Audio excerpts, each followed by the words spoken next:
Masechet Erechim Daf Kaf Gimel, au premier mot du Hamoud à la Mishnah. Amakdish Nechasav, celui qui a sanctifié tous ses biens, Vaïta Alav Ktuvat Isha, et il avait une dette d'une Ktuva de sa femme. Que faire? Alors là, c'est évident que puisque la dette de sa femme a devancé le Ekdesh, il était marié déjà au moment où il a sanctifié ses biens, donc tous ses biens étaient déjà hypothéqués pour la Ktuva de sa femme. Donc c'est sûr, ce qui est clair, c'est que sa femme, elle mérite sa Ktuva malgré que il a sanctifié ses biens parce que elle a précédé le Ekdesh, donc ce qu'il lui doit à elle n'a pas été sanctifié. Maintenant, malgré tout, la Mishnah nous dit s'il y a une halakha spéciale qui dit Rabbi Eliezer Omer chez Garshen, lorsqu'il divorce sa femme, il doit la mettre en éder de ne pas se remarier avec elle. Rabbi Yoshua Omer et notre tarir, selon Rabbi Yoshua, il n'a pas besoin de faire de néder, de ne plus se remarier avec elle. La raison de ce néder en question, de ce néder, il est parce que on craint que ce soit un complot contre le Ekdesh. C'est-à-dire, il a été makdish tous ses biens, maintenant il regrette un peu, il ne sait plus quoi faire. Alors il dit à sa femme, regarde, on fait la chose suivante. Je te donne un guet, tu sors ta ktuva, donc tu sors la dette de ta ktuva, tu peux encaisser, tu la sors sur le compte du Ekdesh, et ensuite on se remarie. Et donc, au passage, on aura récupéré toute la ktuva. Comme on craint ce problème, c'est pour ça que selon Rabbi Eliezer, il faut qu'il fasse un éder de ne plus la ramener, tandis que selon Rabbi Yoshua, il n'y a pas besoin de ce néder, comme on verra dans la Gemara. Kayotze Badavar, autre halakha qui ressemble à celle-là. Amar Rabban Shimon ben Gamliel, Af he'arev le'isha biktuvata, même celui qui est garant pour la ktuva d'une femme, Vaya Baala Megarsha, et son mari l'a divorcé, Yedirena Anaa, il doit l'interdire sur lui par néder. Pourquoi? Shemayase kinunia al nechasim shalze, on craint qu'il fasse un complot contre les biens du garant. Viarzir et Ishto, et ensuite, il va ramener sa femme, il va se remarier avec elle. C'est-à-dire, ils ont décidé de profiter du garant en faisant la chose suivante. Ils se divorcent, elle va prendre sa ktuva du garant, et il se remarie avec elle, et ensuite, la ktuva, elle reviendra chez eux. Et comme on craint ce problème-là, c'est pour ça qu'il doit faire un éder, il doit interdire sa femme de ne plus se remarier avec elle, de manière à éviter ce genre de problème. Bemaï kamiflege, quelle est la marloquette entre Rabbi Eliezer et Rabbi Yoshua à propos du Ekdesh? Est-ce qu'il doit faire un éder, de ne plus se remarier avec elle ou pas? Rabbi Eliezer savar Adam osek kinunia al Ekdesh. Rabbi Eliezer, il craint qu'un homme fasse la kinunia, le complot, contre le Ekdesh, et que donc, il faut qu'il s'interdise sa femme, qu'il ne puisse plus se remarier avec elle, de manière à éloigner ce chashash, ce problème. Mais Rabbi Yoshua savar en Adam osek kinunia al Ekdesh. Selon Rabbi Yoshua, par contre, un homme ne fait pas de complot pareil sur le Ekdesh, on ne craint pas ce genre de problème. Puisqu'on ne craint pas ce genre de problème, alors il n'y a pas besoin de lui dire de faire un éder. Parce qu'un homme ne s'amuse pas avec le Ekdesh. Donc on ne craint pas ça. S'il se divorce, c'est qu'il a l'intention de se divorcer. Si demain il décide de se remarier, c'était pas dans le projet depuis le début. C'est une nouvelle décision. Demande la Gemara Ve'el Adam Ravuna. Shriv Mera, comment comprendre ce que Ravuna a dit? Shriv Mera, un malade, Shekilish Kol Nechasav, qui a sanctifié tous ses biens, Ve'amar. Manel Iploni Biadi. Et il a dit, mais j'ai quand même une dette d'un mané, une certaine pièce, une certaine somme, L'iploni a un tel. Neeman, on le croit, sur le compte du Ekdesh. Chazaka en Adam osek kinunia al Ekdesh. Parce qu'un homme, normalement, ne fait pas de complot contre le Ekdesh. C'est pas que il avait l'intention de récupérer du Ekdesh et que donc il a menti en disant qu'il devait de l'argent à un tel, de manière à ressortir du Ekdesh le maximum qu'il puisse. On ne craint pas ce genre de problème. Un homme ne s'amuse pas avec le Ekdesh. Donc cette halakha de Ravuna, lema ketanae amara lishmate. Disons que cette halakha en fait, elle dépend de la marloquet Tanaïm qui a précédé Ravuna. C'est pas une halakha évidente. Selon Rabbi Eliezer, c'est vrai, on doit craindre ça. Non, pardon, au contraire. Selon Rabbi Yoshua, c'est vrai qu'on ne craint pas le problème du mensonge sur le compte du Ekdesh, parce qu'un homme ne s'amuse pas avec le Ekdesh. Mais selon Rabbi Eliezer, on devrait craindre. Donc quand il dit, je dois, après qu'il a été makdish tous ses biens, il dit, je dois un tel de l'argent, on devrait craindre qu'il ment pour récupérer du Ekdesh ce qu'il peut. Répond la Gemara, lo. Non, il faut faire la différence entre les cas. Adka ne pligue la bebari. La marloquette entre Rabbi Eliezer et Rabbi Yoshua n'est que pour un homme bari qui est en bonne santé. un homme qui est en bonne santé, il a peut-être un intérêt de ressortir du Ekdesh qu'il peut. Parce qu'il en a un profit personnel. Aval Beshriv Meral, mais le malade qui va mourir, Divra Kol Adam Osek Kinuni al Ekdesh. Selon tout le monde, personne ne fait de complot pareil sur le Ekdesh, personne ne fait de jeu pareil pour ressortir du Ekdesh. Pourquoi? Maïtama, en Adam Chotev Velolo. Un homme ne faute pas quand il n'en a pas de profit. Si un homme ne tire pas de profit de sa avera, de sa faute, il ne va pas la faire. Or ici, de toute façon, il va mourir. Il le sait bien. Il est en train de dire qu'il sanctifie tous ses biens et il est en train de raconter exactement, il fait tout son testament, je dois un tel de l'argent et ainsi de suite. Donc, dans cet état-là, quel profit personnel il a de dire que je dois de l'argent à un tel, sortez-le sur mon compte, en fait sur le compte du Ekdesh.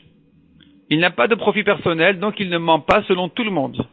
Tout ce que la marloquette on a vu dans la Mishnah, mentir sur le compte du Ekdesh ou pas, c'est que quand il est en bonne santé et que il pense tirer un profit personnel de ressortir du Ekdesh en se divorçant de sa femme et en se remariant à nouveau avec elle.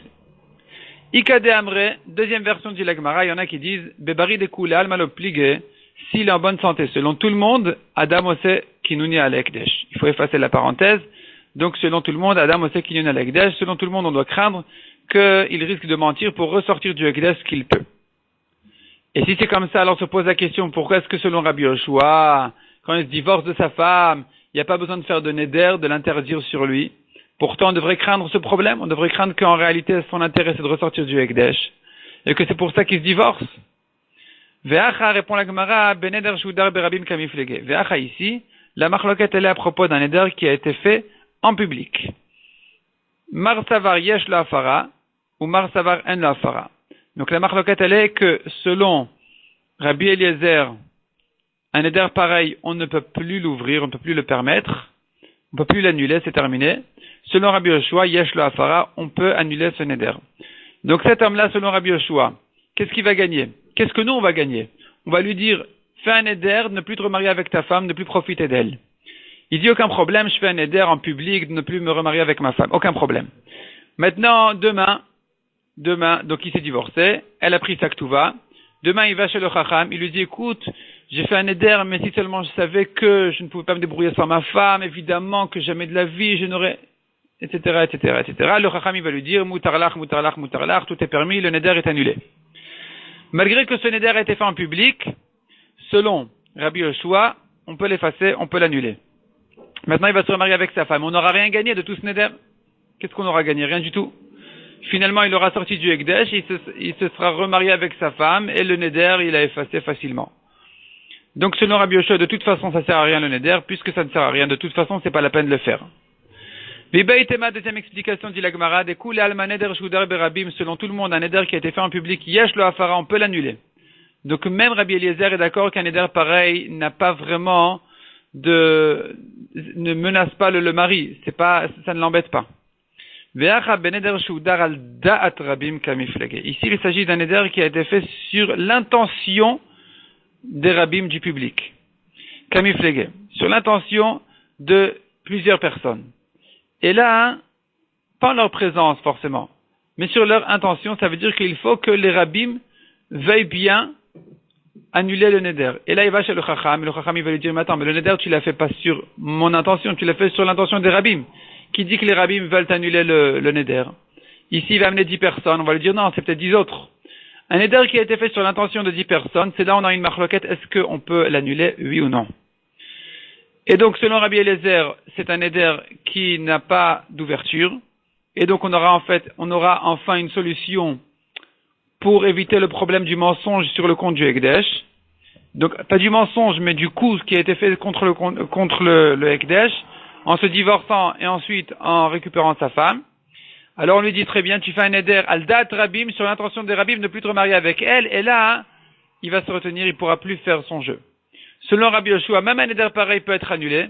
Donc, on n'a pas de solution, en fait. Parce que, aujourd'hui, on va lui dire, fais un neder. Il va aller demain chez le Chacham. Il va lui dire, annule-moi ce neder. C'était une erreur. Et le Chacham va lui annuler le neder. Il va se remarier avec elle. Donc, finalement, c'est pas une solution. C'est pas la peine de la faire. Ve'la demande la Gemara. Ve'ela, si c'est comme ça que c'est une marloquette, est-ce qu'on peut annuler un neder qui a été fait al da'at rabim? Alors, ad amar amimar, cette halakha qui a dit amimar, neder shudar berabim yesh la afara, un neder qui a été fait en public, on peut l'annuler, mais al da'at rabim, s'il était fait sur l'intention du rabim, du public, en la afara, on ne peut pas l'annuler. Lema, disons que Tanaï amara leshmate, que cette halakha là, elle dépend en fait des marloquettes Tanaïm, de Rabbi Eliezer et Rabbi Yoshua qui l'a déjà précédé à Mimar. Donc c'est pas évident de dire comme ça. Selon Rabbi Yoshua, c'est pas vrai. Selon Rabbi Yoshua, on peut annuler un neder même qui a été fait al da'at rabim, sur l'intention du rabbin. Première question. Donc selon notre explication de dire que la marloquette de Rabbi Eliezer et Rabbi Yoshua, elle est à savoir, est-ce que je peux annuler un neder qui a été fait sur l'intention du rabbin? On pose une première question que apparemment ça devrait être une halakha évidente on ne peut pas annuler un neder pareil, puisque Mimar l'a dit comme ça. Si c'est une marloquette Tanaïm, alors la halakha d'Amimar, elle est plus évidente. Elle dépend de Rabbi Eliezer et Rabbi Yoshua. C'est un problème. On ne dirait pas comme ça. On devrait dire plutôt que non, que c'est une halakha évidente selon tout le monde, qu'on ne peut pas l'effacer ce neder. Deuxième question, Rabbi Yoshua, Omer dans la Mishnah, qu'est-ce que Rabbi Yoshua a dit? Et notre sarich, il n'a pas besoin de faire de neder. C'est pas précis. Ce que Rabbi Yoshua a dit d'après cette explication, il n'aurait pas dû dire comme ça. Il aurait dû dire Enomo'il mi baile. Ça ne sert à rien. C'est pas qu'il n'y a pas besoin du neder. Il y a besoin du neder. Parce qu'on a dit que selon tout le monde, on craint qu'il fasse un mensonge sur le compte du Ekdesh. Pas un mensonge, qu'il fasse un coup de divorcer de sa femme pour récupérer du Ekdesh ce qu'il peut. Donc, il faudrait faire un neder. C'est pas un autre tsarir, mais plutôt un homoïl. Ça ne sert à rien de le faire. C'est ça ce que Rabbi Yoshua aurait dû dire. Donc la marloquette de Rabbi Eliezer, Rabbi Yoshua, on a du mal à l'expliquer de cette manière-là, il faut trouver une autre explication. Et là répond la Gemara, Achabeshela de Ekdesh kamiflege. Ici c'est une marloquette. Est-ce qu'un homme qui a été makdish c'est bien, un homme qui a sanctifié c'est bien, est-ce qu'il peut aller chez le Chacham en lui disant, écoute, j'ai besoin que tu m'annules ce neder là? C'est ça la marloquette. Donc la marloquette ne se rapporte pas sur le neder de ne pas profiter de sa femme, mais elle se rapporte sur le premier neder du moment où il était makdish, c'est bien. C'est là la marloquette. Ve'atanya, et la Gemara répète, Ve'atanya, et voici la braïta qui confirme cette chose-là, cette explication, que la marloquette est là à savoir est-ce qu'elle demandé d'annuler son neder, son ekdesh.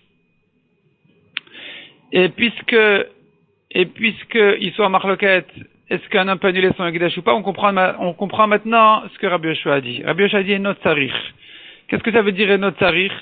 Cet homme-là qui veut récupérer du ekdesh, il n'a pas besoin de faire tout un tour pareil, de se divorcer, de prendre la ktuva, de se remarier, de faire un neder, d'annuler le neder. Il n'a pas besoin de faire tout ce coup-là. Il peut tout simplement aller chez le Rav.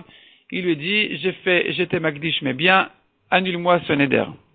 Donc, enot sarich, il n'a pas besoin de ça. Puisqu'il n'a pas besoin de faire tout ce coup-là, alors on n'a pas de raison de craindre ça. Donc, quand il vient se divorcer, c'est qu'il est sincère.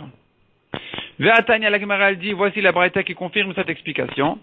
Amagdish nechasa vaïta la ktuva tisha, celui qui a sanctifié ses biens et il avait une ktuva à payer.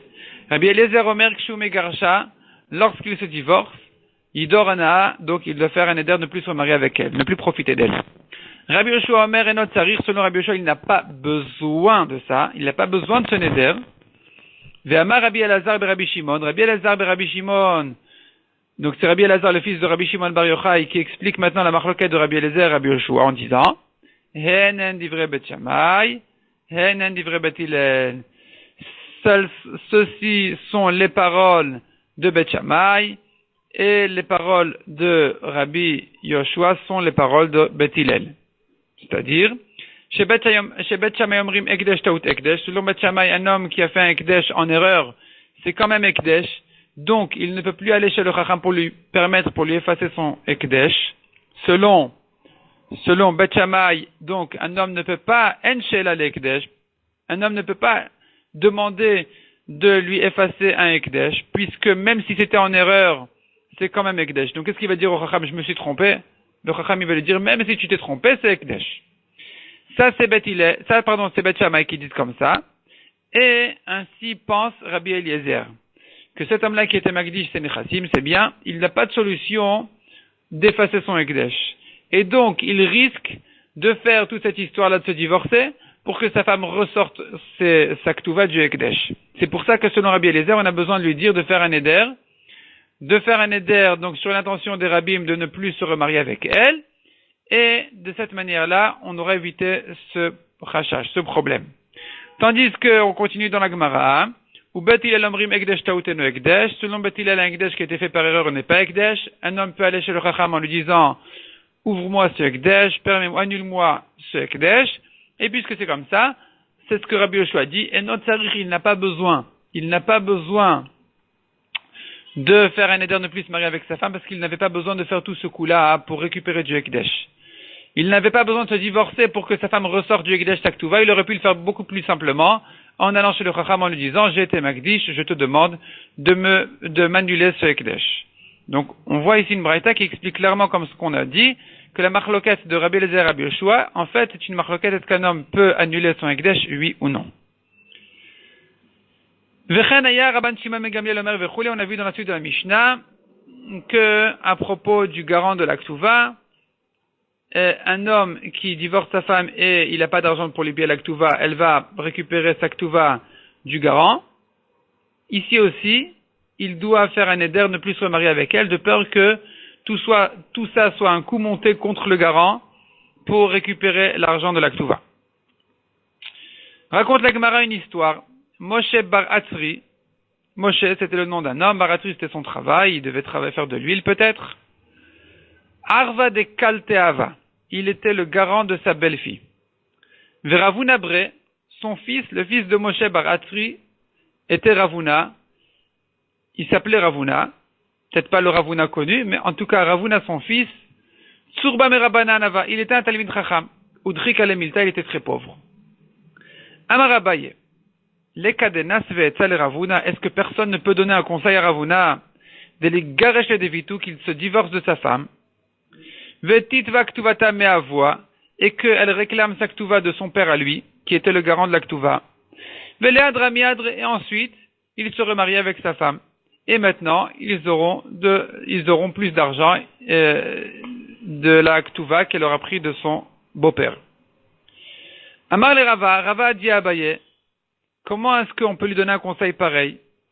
Pourtant, Ve'anani Doranatnan, si un homme se divorce de sa femme et qu'elle vient prendre la ktuva du garant, alors le mari doit faire un éder, ne plus se remarier avec elle. Donc, comment est-ce que tu peux lui donner une idée pareille? Ça sert à rien.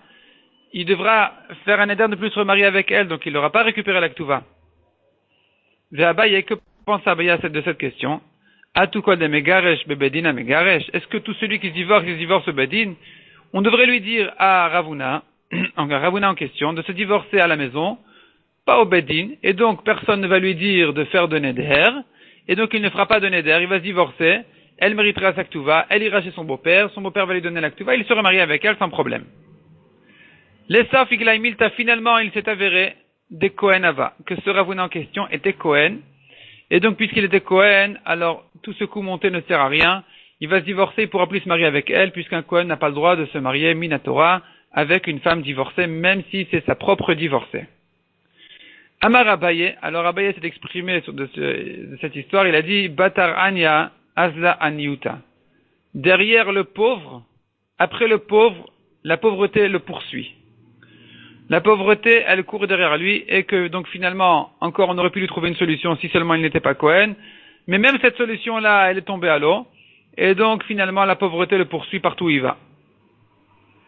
Amar Abaye, qu'Abaye a pensé une idée pareille de donner un conseil à Ravuna sur le compte de son père, du garant. Pourtant, c'est interdit de faire une chose pareille. Qu'est-ce qui est interdit? De donner un conseil à quelqu'un qui vient sur le compte d'un autre. Ve'amar Abaye, Ezeu Racha Arum, qu'est-ce qu'on appelle Racha rusé? Ze'amesi etza, c'est celui qui donne un conseil, Limkor ben Echassim, de vendre les biens, qui Rabban Shimon ben Gamliel. Comme Rabban Shimon ben Gamliel, dans un autre contexte complètement. Rashi ramène que selon Rabban Shimon ben Gamliel, quelqu'un qui est en train de mourir et qui dit, je te donne mes biens, mon héritage à toi, et après toi, après ta vie, à un tel. Si le premier, est mort en laissant les biens, les terrains, ils passeront au deuxième. Si le premier par contre les a vendus, le deuxième n'a plus rien. Celui qui viendra après lui a tout perdu. Donc en fait, Rabban Shimon ben Gamliel dit que le premier n'a qu'à vendre les biens, les terrains, et dans ce cas-là, il aura tout gagné. Abaya dit dessus, celui qui lui donne ce conseil, si lui le fait, il a fait, si lui le fait de lui-même, il a fait, c'est sa parnassa, c'est son commerce, il était intelligent, il s'est bien débrouillé, il était débrouillard. Mais si il ne l'a pas fait, que nous on vienne lui donner ce conseil-là, c'est de la richout. Parce que qu'est-ce que tu donnes un conseil à quelqu'un sur le compte de quelqu'un d'autre? Donner un conseil, c'est du chesed, mais faire du chesed pour embêter un autre, c'est rachat haroum, c'est un rachat rusé. Rusé parce que finalement son coup va marcher, mais il est rachat parce qu'il embête quelqu'un pour aider un autre. Donc ici se pose la question, comment est-ce qu'Abaya peut dire une chose pareille?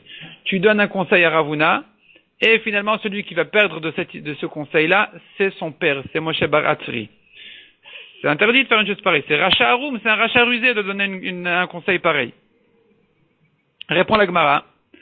Breshane vetsurba merabanan shane. Il y a deux différences. Si c'est son fils, c'est différent. Parce que Moshe Bar Atzri, c'est pas de la richoute de dire à Ravuna de prendre de manière pareille de l'argent de son père. Son père, finalement, il sera content que son fils, que son fils ait de la parnassa. Et donc, dans ce cas-là, ça s'appelle pas rachat haroum. D'abord, son père aussi devait faire attention à son fils aussi. Et surtout que Tsurba Merabanan Chan, si c'est un Talmid Chacham, même si c'est pas de l'argent qui viendrait de son père, c'est pas de la richoute de lui donner un conseil, de récupérer de l'argent de cette manière-là, de manière un peu rusée, même sur le compte de quelqu'un d'autre, parce que ce quelqu'un d'autre aussi, il devrait faire attention au Talmid Chacham, qu'il ait une bonne parnassa. Donc, c'était pas interdit de lui donner ce conseil-là. Demande à Gemara encore une question. Veti Poukle, on a encore un problème dans ce système-là de Abaye qui voulait faire. Veti Poukle de Arev de Ktuva le Mishtabed. Le garant de la Ktuva n'est pas chayav du tout. Le garant de la Ktuva, ce qu'il dit, ouais, je suis le garant de la Ktuva, c'est des belles paroles. Autrement dit, mariez-vous, ben Zaltov. Mais quand viendra le moment de payer la Ktuva, il leur dira, non, vous me dites merci que je vous ai aidé à vous marier. Bon, ils lui diront non merci parce qu'ils se sont divorcés. Mais lui, il n'est quand même pas chayav. C'était pas sérieux. Répond la Gemara. On tourne la page. Kablan Hava. Kablan, c'est un deuxième degré de garant.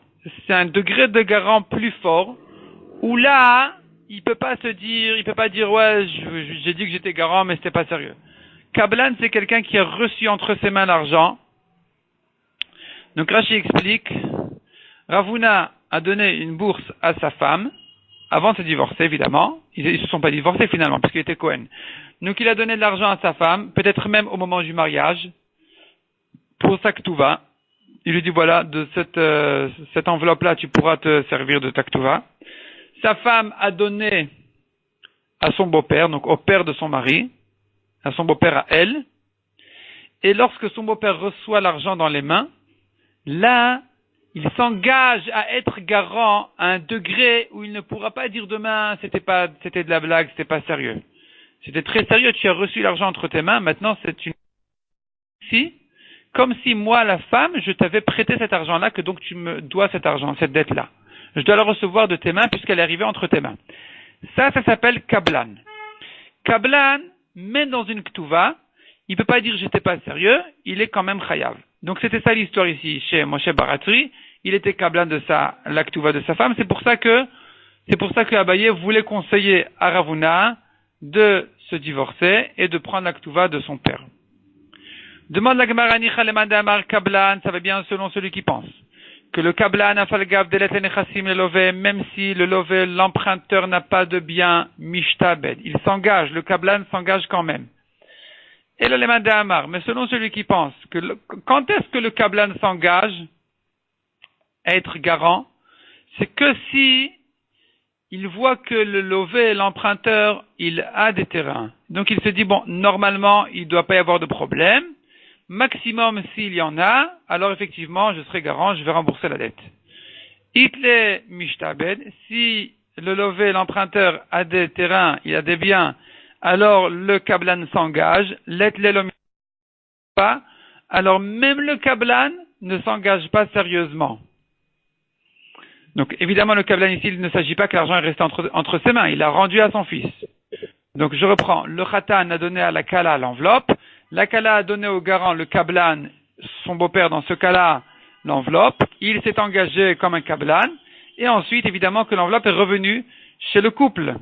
Maintenant, on a une marloquette à savoir dans le cas où l'emprunteur, qui est ici dans ce cas-là le khatan, qui est celui qui est endetté, celui qui doit à sa femme, dans un cas où il n'a pas de terrain, est-ce que le kablan s'engage pour de vrai ou pas? Selon celui qui pense qu'il s'engage malgré qu'il n'a pas de terrain, qu'il n'a pas de bien, il est pauvre, alors ici effectivement, le conseil de Abaye aurait pu être un bon conseil. Mais selon celui qui pense que si le lové est pauvre, même un garant de niveau kablan ne s'engage pas sérieusement, alors le conseil de Abaye n'était pas un bon conseil, il aurait servi à rien. Maïk Alememar, qu'est-ce qu'on peut dire ici? Répond la Gemara. Ibaïtema Ravuna Avalevi Tadouf. Soit je te dirais que Ravuna, au début, il avait des terrains, mais ils se sont abîmés. Donc vraiment, c'est Batar Anya Azani Yuta. La pauvreté l'a poursuivi tout le temps. Donc il avait des biens, donc son père s'est engagé pour de vrai. Veibaïtema, et si tu veux, je te dis, Abalega Bebre, un père pour son fils, Shabdam Shabed Nafshe, il s'engage, dans tous les cas, même si son fils est pauvre et qu'il n'a pas vraiment de quoi rembourser la dette, si le père il est kablan, au moins dans ce cas-là, il s'engage pour de vrai. Deitmar, donc en début de ligne, Deitmar Arev. Et là, la Gemara ramène la marloquette, à savoir, donc on l'a ramené ici, au passage, est-ce qu'un garant, il est chayav, il est patour, de ktuva, un kablan, quel est son din? Donc toute cette discussion-là, c'est, maintenant on va la revoir. Deitmar.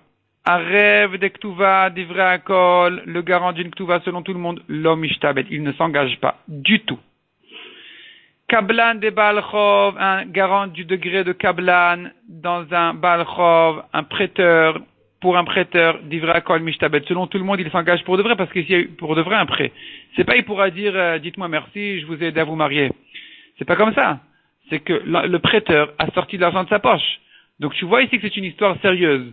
Quand tu es garant de degré de Kablan, là tu t'engages pour de vrai. Il y a pas c'est pas de la blague. À rêve des Baal Chov, maintenant les cas milieux, qui sont le garant pour un Baal Chov, pour une dette, où là, d'un côté, il n'est que garant, pas Kablan, mais d'autre part, c'est un vrai Baal Chov, il y a eu de l'argent qui est sorti. Donc ici, il faut savoir, est-ce qu'il s'engage, quand est-ce qu'il s'engage pas. Le Kablan de Ktuva, et à l'inverse, le Kablan, où là, côté garant, il est fort, mais le côté de la dette, il n'est pas fort, parce que ce n'est qu'une Ktuva, c'est pas que quelqu'un a perdu de l'argent ici. Dans ces deux cas-là pliés, on a une marloquette. Ikalemanda Amar, selon un avis, Itlenir Selelove Mishtabed, Let Lelo Mishtabed. Si le prêteur, celui qui est chayav, il a des biens, alors là, le garant, il s'engage, sinon non. Vikalemanda Amar, et selon un autre avis, Afargav de Let Le Mishtabed. Même s'il n'a pas de biens, le lové, celui qui est chayav, donc le lové ou le mari, le garant s'engage quand même. Veil cheta kel el alacha bekulu, dans tous les cas. Afal gav delet lenami mishtabed, même si il n'a pas de bien, il n'a pas de terrain à lui, le garant s'engage quand même. Les bar me'arev de ktuva, à l'exception du cas extrême qui est le garant de la ktuva, où là, ni il n'est kablan, ni il y a eu ici de l'argent qui a été perdu par quelqu'un, parce que la femme n'a pas dépensé de l'argent pour se marier. Simplement, elle vient réclamer sa ktuva. Donc ici, puisqu'elle n'a pas perdu d'argent, et que lui, le garant n'a pas été kablan, ici, selon tout le monde, des afargav de itle l'homme ishtabed. Même si le khatan avait des terrains, le garant ne s'est pas engagé du tout. Ce qu'il a signé, ce qu'il a dit, c'était rien du tout. Maïta, mais pour quelle raison? Mitzvah keavid, il a fait une mitzvah de les aider à se marier, les encourager à se marier. Velomi de chasra, et elle n'a rien perdu. Selon la correction, il faut dire chasra, elle n'a rien manqué, parce qu'elle n'a pas dépensé de l'argent, elle ne s'est que mariée, maintenant elle vient réclamer sa ktuva, puisqu'elle n'a rien manqué, il ne s'est pas engagé pour de vrai. Autre histoire. Aou Gavra des Avnin le Nirse, un homme a vendu ses biens. Veka Garsha le Devitul, il s'est divorcé de sa femme. Shalcha Rav Yosef Bere de Rava, les kamé de Rav Papa. Rav Yosef a envoyé la question à Rav Papa. Qu'est-ce qu'on fait maintenant? Est-ce qu'il faut dire au mari de faire un éder, de ne plus se remarier avec elle ou pas? Quelle est la question? Arev Nan, Hekdesh Nan. Dans la Mishnah, on a enseigné que si elle vient sortir sa ketouva du garant, ou si elle vient sortir sa ketouva du Hekdesh, alors il faut qu'il fasse un éder, donc du garant selon tout le monde, du Hekdesh, c'est la Machloket Rabbi Eliezer Rabbi Yoshua, qu'il fasse un éder de ne plus se remarier avec elle. Ici, elle vient sortir sa ketouva de l'acheteur, parce qu'il s'est marié avec elle, donc déjà, ses biens ont été hypothéqués à la ketouva de sa femme. Ensuite, il a vendu ses terrains. Maintenant, elle vient ressortir de l'acheteur. Et là, on se pose la question, est-ce qu'ici aussi on craint le complot? Peut-être qu'il s'est divorcé pour récupérer ses biens de l'acheteur. Ensuite, il va se remarier avec elle. Et donc, il faudrait lui dire de faire un éder de ne plus se remarier avec elle. Ou on craint pas ça?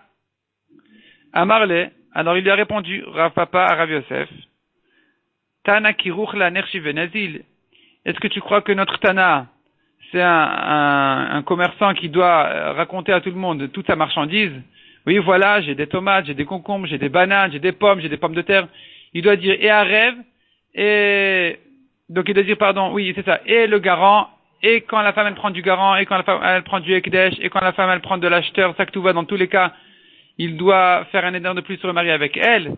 Le Tana nous a dit deux exemples, et c'est suffisant pour comprendre tout seul que dans tous les cas qui ressemblent à ces deux exemples-là, où on devrait craindre que peut-être que c'est tout un coup monté ici pour récupérer l'argent de la Ketouva, dans tous ces cas-là, le mari doit faire un éder, ne plus se remarier avec elle.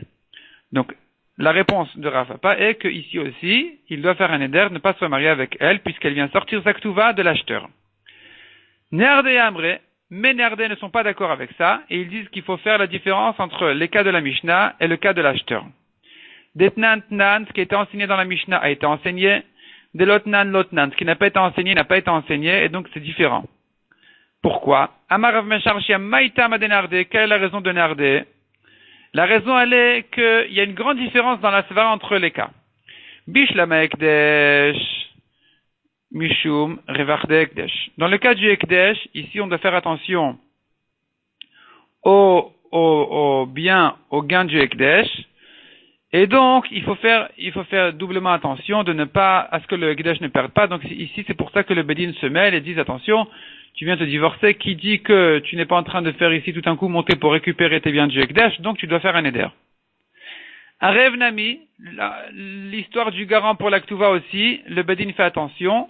Pourquoi? Parce que mitzvah ou de'avad, le garant, il a fait ici une mitzvah d'encourager le mariage.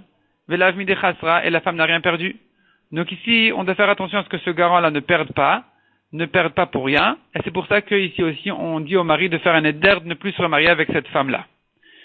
Et la lokeach, mais dans l'histoire de l'acheteur où la femme, elle vient récupérer sa ketouva de l'acheteur. Alors ici, non, il n'y a pas besoin de dire au mari de faire un éder. Pourquoi? Mirde midayada, puisque cet acheteur, il savait bien. Dekol chad vechad, que chaque homme, ika le ketouva, chaque homme marié, il a une ketouva. Ses biens sont hypothéqués à la ketouva, donc si un jour il va mourir ou il va se divorcer, et la femme viendra, elle va demander sa ketouva. Pour quelle raison il est venu acheter? C'est lui qui a pris le risque, c'est lui qui s'est fait perdre son achat en prenant ce risque-là.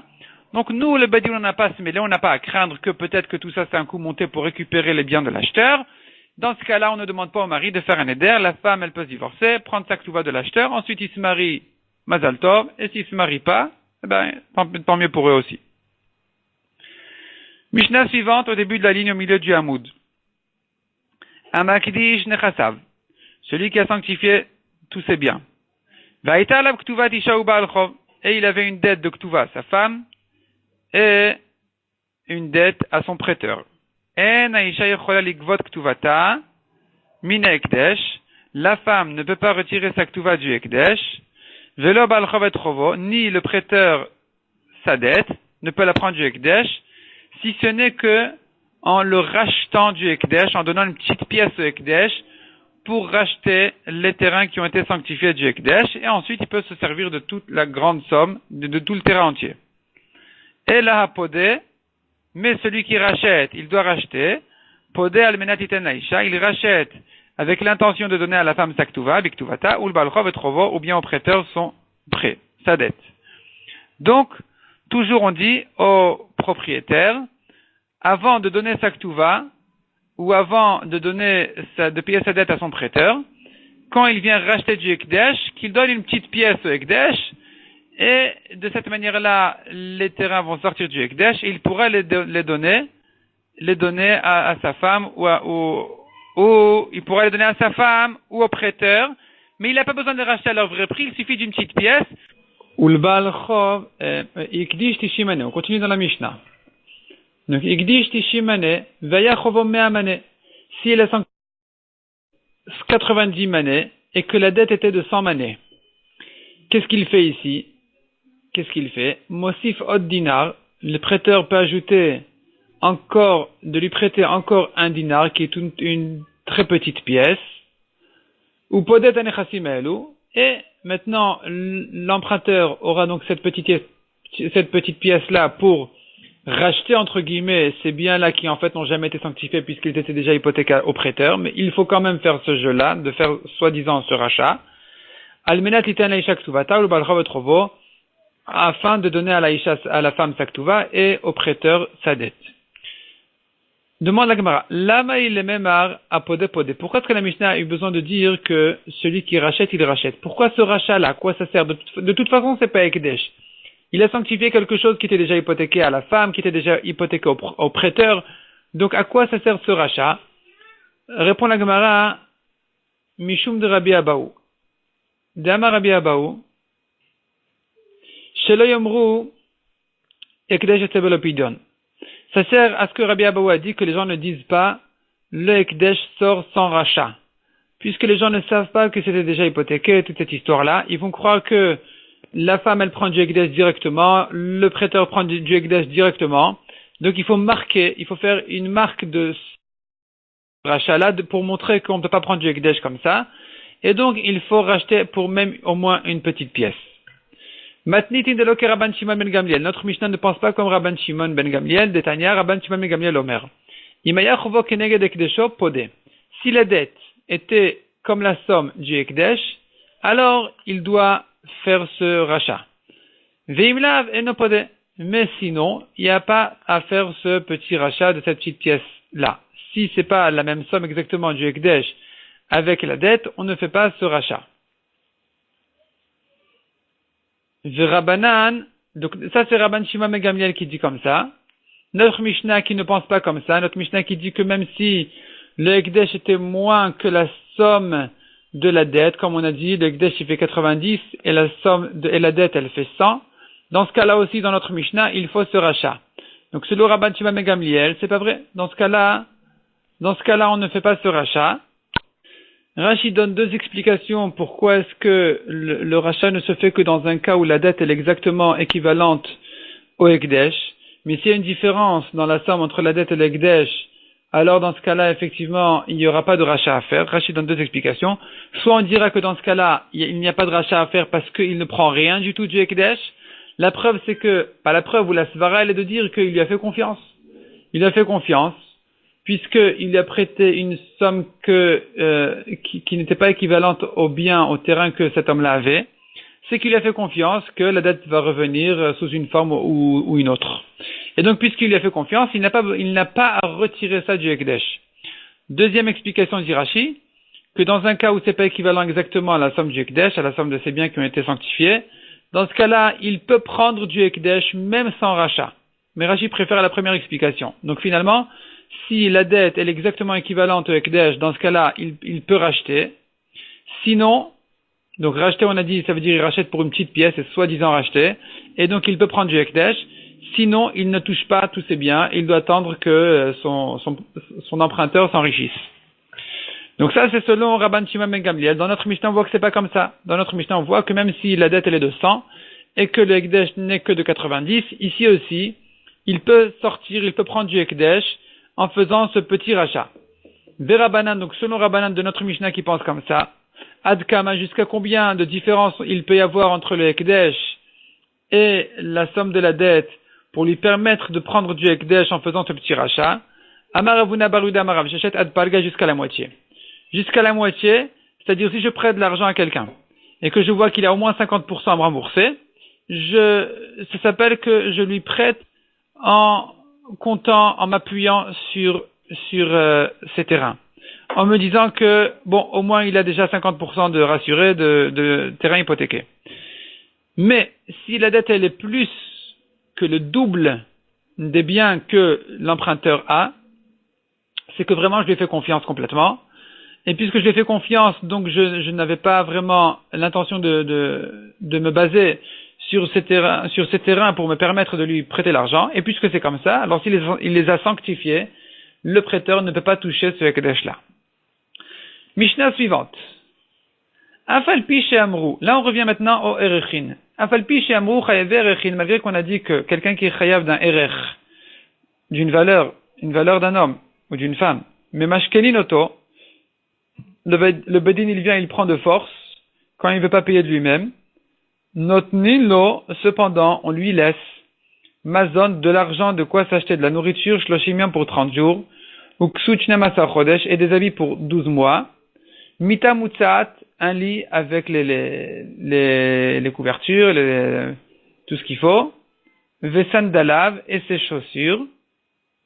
Utfilav, et ses tfilin. Lo, pour lui, avalol et ishtol vanav. Mais on ne calcule pas combien d'argent il a besoin pour acheter tout ça, pour sa femme et ses enfants. C'est que pour lui qu'on laisse cet argent-là, pas pour sa femme et ses enfants. Imayauman, si il était un artisan, noten lo shnek leumanut, on lui laisse 2 outils, mikol minvamin, de chaque sorte, de chaque espèce.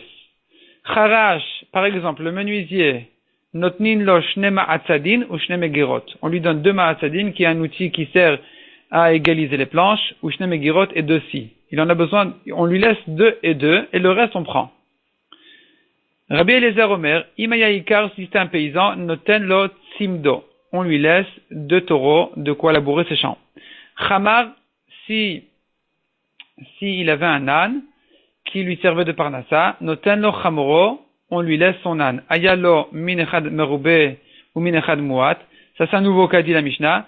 S'il avait, par exemple, min echad, un outil x3 en triple, ou min echad muat, par exemple, et un autre outil où qui n'a pas en triple, qu'il a qu'une fois. En omer, on ne dit pas limkor et amerube, vedikach et amuat. On ne dit pas laisse-lui les 3 scies pour qu'il s'achète avec la 3e scie un 2e ma'atzad, le 2e outil qu'il a besoin, ce menuisier, pour égaliser les planches. On dit pas comme ça. On ne dit pas qu'il faut lui laisser de quoi avoir 2 et 2. Et la notnin lo shne minin min amerube, on lui laisse 2 outils de ce qu'il en a beaucoup. Donc, l'outil qu'il a en triple, on lui en laisse 2, on le lui laisse en double. Et l'autre outil qu'il n'en a que en 1, on le laisse tel quel. Il va se débrouiller avec un seul. Hamakdish nechasav ma'alil notfilav. La Mishnah ajoute encore une acha et dit, celui qui a sanctifié tous ses biens, les tfilin sont inclus dans le Ekdesh, et donc il doit les racheter pour les récupérer. On ne dit pas qu'un homme n'a pas eu l'intention de sanctifier cette tefilin parce qu'il en a besoin pour faire sa mitzvah, on ne dit pas comme ça, on dit que tout était sanctifié, même les tefilin, et donc même eux doivent être rachetés. Maïta Ama dit la Gemara, quelle est la raison de ce qu'on a vu au début de la Mishnah, que le Badin lui laisse de quoi s'acheter un peu de nourriture, un peu d'habits? De Amar Ekra, parce que la Torah a dit, Ve'im machum erkecha, s'il est pauvre plus que le RR que ce qu'il a promis, alors il donnera selon ses moyens. On fait une rachat du mot hu, ça veut dire hu, lui. Il faut que lui, cet homme-là, puisse survivre. Il faut que ce hu-là reste, puisse tenir. Hachayehu merkecha, donne-lui de la vie, de quoi vivre, merkecha, de son RR. Donc il faut soustraire du RR aussi de quoi survivre. De l'argent pour que cet homme-là puisse survivre, donc il faut lui laisser de la nourriture de 30 jours, des habits de 12 mois, et ainsi de suite, comme ce qu'on a vu dans la Mishnah.